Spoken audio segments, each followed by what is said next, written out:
안녕하세요. 풋볼 포레스트입니다. 피파 랭킹 133위 신태용 감독의 인도네시아 대표팀이 정말 예상 이상의 엄청난 선전을 보여주면서 2026 북중미 월드컵 아시아 3차 예선에 진출을 했고, 놀랍게도 인도네시아 대표팀은 지난 1차전 경기에서는 피파 랭킹 56위 아시아에서 상당한 강팀으로 손꼽히는 사우디아라비아 원정 경기에서 무승부를 거뒀었는데, 여기서 더 놀랍게도 신태용 감독의 인도네시아 대표팀은 자신들보다 무려 피파 랭킹이 110계단이 높은 24위 호주 대표팀과의 경기에서도 무승부를 거두면서 호주 대표팀은 이번 월드컵 예선에서 탈락 위기에 빠지게 되었고, 이에 많은 호주 팬들이 충격적인 경기 결과에 대해 분노를 하고 있습니다. 인도네시아 대표팀은 이번 2026 북중미 월드컵 3차 예선에서 가장 낮은 6포트에 배정이 되면서 일본, 사우디아라비아, 호주, 바레인, 중국과 함께 C조에 편성이 됐었는데요. 그리고 인도네시아 대표팀은 1차전부터 하필이면 사우디아라비아 대표팀과의 경기를 그것도 원정에서 상대해야 하는 힘든 경기를 치렀었는데, 놀랍게도 인도네시아 대표팀은 사우디 대표팀을 상대로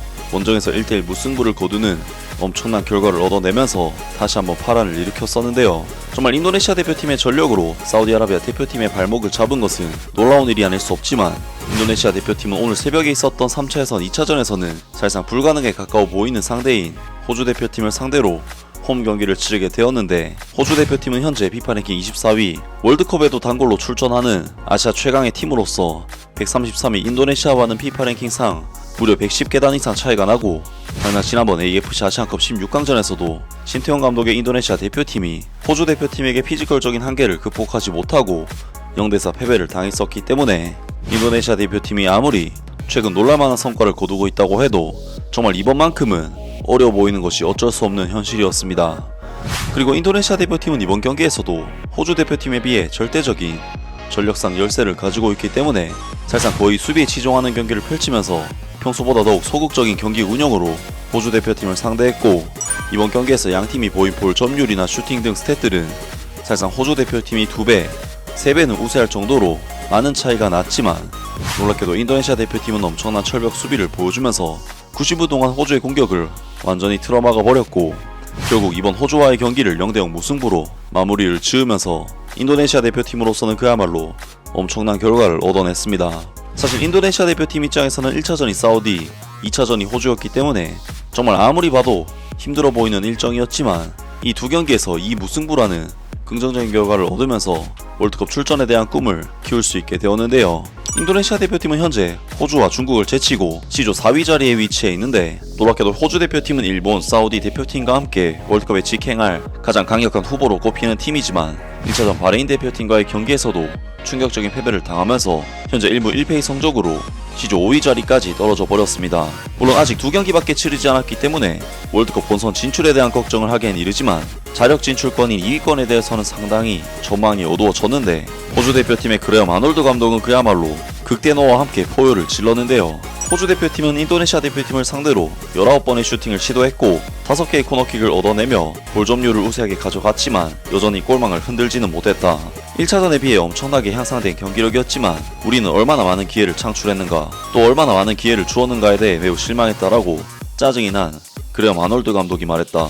그것은 1년 이상 공통적인 주제였다. 아놀드 감독은 절대적인 홈 관중에도 불구하고 경기에서 우위를 차지한 팀을 칭찬했지만 결과에 대해서는 후회를 했다. 선수들은 노력했다. 그들은 모두 첫 경기 바레인과의 경기에서 자신들의 성과가 충분하지 않았다고 인정했다라고 그는 덧붙였다. 호주 대표팀은 다음 달에 열리는 예선전에서 애들레이드에서 중국과 경기를 치르고 일본과는 원정 경기를 치르게 되지만, 사카로스의 감독은 걱정할 필요가 없다고 주장했다.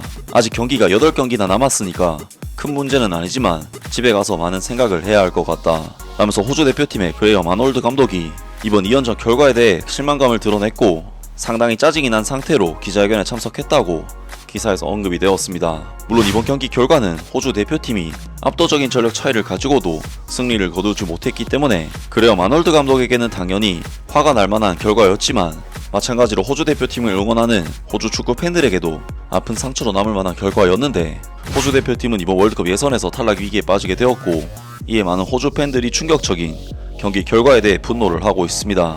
인도네시아는 현재 세계 랭킹에서 133위에 해당한다. 그런데 우리는 그들을 상대로 골을 넣을 수가 없어. 부끄러운 축구, 180분 동안 골이 없다. 해결책은 없고 창의성이 전혀 없다. C조에서 유일하게 골을 넣지 못한 팀이 호주다. 지금 당장 그레엄 아놀드 감독을 해고해라. 6점 만점에 1점 충분하지 않다.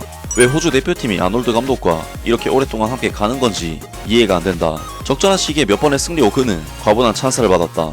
월드컵 3차 예선 레벨은 그래요 아놀드 감독이 감당할 수 있는 수준이 아니다. 그는 카타르 월드컵 이후에 해고되었어야 했다. 우리는 아놀드 감독의 전술이 아닌 순수한 노력으로 지금의 자리에 올랐다. 하지만 우리는 아놀드 감독을 결국 잔류시켰고 그것이 우리를 어디로 데려갔는지를 봐라. 아놀드 감독은 잠긴 수비를 풀어낼 수 있는 전술적인 두뇌가 없기 때문이다. 호주가 어떻게 그렇게 예측 가능하게 되었을까? 상대는 가장 위험한 선수인 해리 수타를 마크하기만 하면 된다는 것을 알고 있다. 이 코치에게는 플랜 B가 있을까? 이 코치는 상대 팀들을 용서하지 않는다. 호주 대표팀이 0승을 거둔 데 대한 변명은 없다. 예상대로 또 다른 아무것도 아닌 퍼포먼스. 확신 없이 뒤로 패스하고 슈팅을 하기가 너무 어려웠고 슛을 했을 때에는 골키퍼에게 바로 슛을 날렸다. 똑같은 오래된 게임 플랜과 똑같은 오래된 무능력자들이 우리를 막았다. 그래야 아놀드가 이끄는 교과서적인 호주 대표팀이었다. 이제 뭔가 바뀌어야 한다. 우리는 탑10 국가를 맡아본 경험이 있는 외국인 코치가 필요하다. 난 다음주에 그레엄 아놀드 감독의 해고에 대한 발표가 있을 것으로 예상한다. 매 경기마다 이렇게 어리석은 전술 결정을 내릴 수는 없다. 이건 정말 창피한 일이다. 그는 수년간 운이 좋았다. 마침내 그레엄 아놀드 감독을 해고할 수 있는 건가? 아마도 내가 본 축구 중 가장 지루한 경기였을 것이다. 우리가 월드컵에 진출하지 못해서 우리 스스로가 창피할 뿐이었으면 좋겠다. 인도네시아와 무승부를 기록한 건 행운이었다. 인도네시아는 호주보다 피파 랭킹이 높다. 잘했다. 호주의 축구는 큰 위기에 처해 있다. 기초적인 자금 지원이 없고 리그와 축구협회는 혼란스럽고 국가대표팀의 퀄리티는 30년 이상 이래 역대 최악이다. 정말 최고 수준의 부실 경영이다. 그래야 아놀드 감독은 나가야 하지만 그것은 더 큰 문제의 일부에 불과하다. 등등 많은 호주 축구 팬들이 이번 경기 신태용 감독의 인도네시아 대표팀과 비긴 것에 대한 엄청난 불만의 목소리를 드러냈고 이번 월드컵 아시아 예선에서 탈락 위기에 빠진 것에 대해 그래야 아놀드 감독에게 맹비난을 날렸습니다. 정말 호주 대표팀은 아시아로 넘어온 뒤에는 단 한 번도 빠짐없이 언제나 월드컵 출전권을 따냈던 아시아 최고 레벨의 강호 중 강호인데 오히려 48개국으로 확대 개편된 이번 월드컵에서 탈락 위기에 몰렸다는 것이 정말 믿을 수 없는 결과가 아닐 수 없고 호주 대표팀을 이러한 상황까지 몰아넣은 것이 동남아시아의 약체팀 인도네시아 대표팀이라는 것은 더욱 놀라운 사실이 아닐 수 없는데요. 신태용 감독은 역사상 최초의 아시안컵 16강 진출과 역사상 최초의 U23 아시안컵 4강 진출 등 인도네시아에서 역대 최초의 기록들을 써내려가고 있는데 과연 신태용 감독이 어디까지 인도네시아 축구를 발전시킬 수 있을지 앞으로에 있을 경기도 기대를 해보겠습니다. 아무튼 오늘 영상은 여기까지고요. 영상 재밌게 보셨다면 구독과 좋아요 그리고 댓글 부탁드립니다. 감사합니다.